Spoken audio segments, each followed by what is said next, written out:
Howdy! This is Stan from 斯坦说中文, and this time I'm gonna make a video in English, as this topic affects not only my Mandarin-speaking audience, but also many other people in the world. As most of you know, coronavirus is spreading swiftly through China right now. And there are also some cases confirmed in the US, Thailand, Hong Kong, Taiwan, Australia, Macau, Singapore, Japan, South Korea, Malaysia, as well as France, Canada, Germany, Nepal, and Vietnam. This situation is as of January 30th, the day I made this video. I've started noticing some racist comments about China, the people, and even the culture right after the virus started spreading. Like, there is a pretty popular YouTuber from the UK with his "some cultures are better than others" videos, which make me a little nervous as he probably doesn't know what is he getting into. Firstly, I'll make a short disclaimer. I've always been vocal on my position about communism in China, Russia, and anywhere else. I do not, and I will never support totalitarian regimes, especially those that are people-hating, cultural heritage destroying, human rights neglecting, and religious freedom oppressing, as it is in China right now. I wanted to point out that we should never project our disagreement with what's going on in the country onto its people. We should always separate the government from the average Joes and Janes, especially when we're talking about totalitarian and oppressive countries like China, where the people don't have freedom of choice. What the CCP,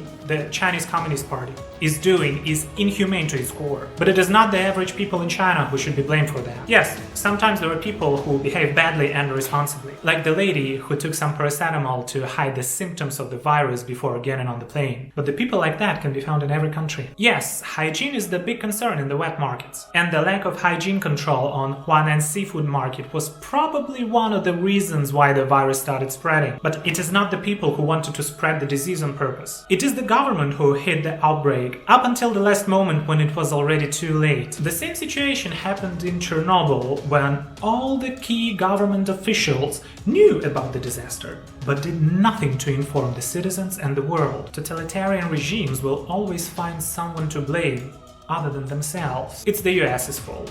It's the local government's fault.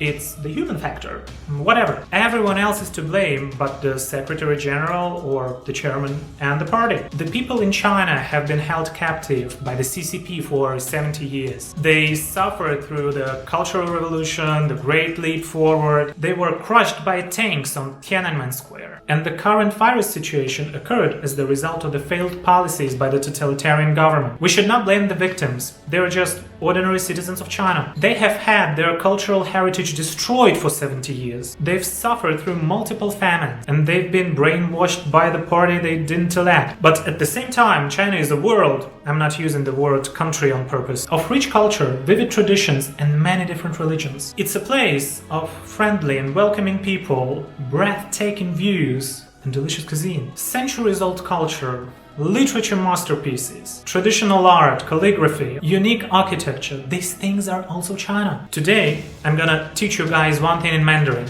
反共不反华. It means that you can be against the Communist Party, but you should not be against the Chinese culture and the Chinese people. And don't forget, it is not only in mainland China where the Chinese culture is prevalent. We have a culturally Chinese society in Taiwan, which is an independent democracy. We have Hong Kong, where the people are fighting for their freedoms right now. There are many places in the world where you can find the Chinese traditions and culture. Macau, Singapore, the Chinese Huaqiao people in Malaysia. All of them are unique, yet they share the same cultural origin, which is China. And right now there are some YouTubers saying that some cultures are better than others. Come on, if you don't know anything about the Chinese culture, I can only blame it on the lack of education. Right now, we should show compassion to China and the people who are suffering from the outbreak. We can be critical about the governments, but we should never project our position on the people. And it is not only about China. There are many places in the world that suffer from totalitarianism. But it doesn't mean that the people born in those countries are the people of a worse culture. I have friends from Nigeria, Indonesia, and many other countries. They're all wonderful people that just happen to have hypocrites in their governments. But it doesn't make them the worst people, and it doesn't make their culture worse. And it makes me question how civilized are the people who say that some cultures are better than others. I think that probably the right answer would be not very. And one last thing. You cannot choose your parents or the country you were born in. We're lucky to be the citizens of the Western world, but it doesn't give us any right to be arrogant or to judge other people based on where they come from or where they were born. Thank you so much for watching.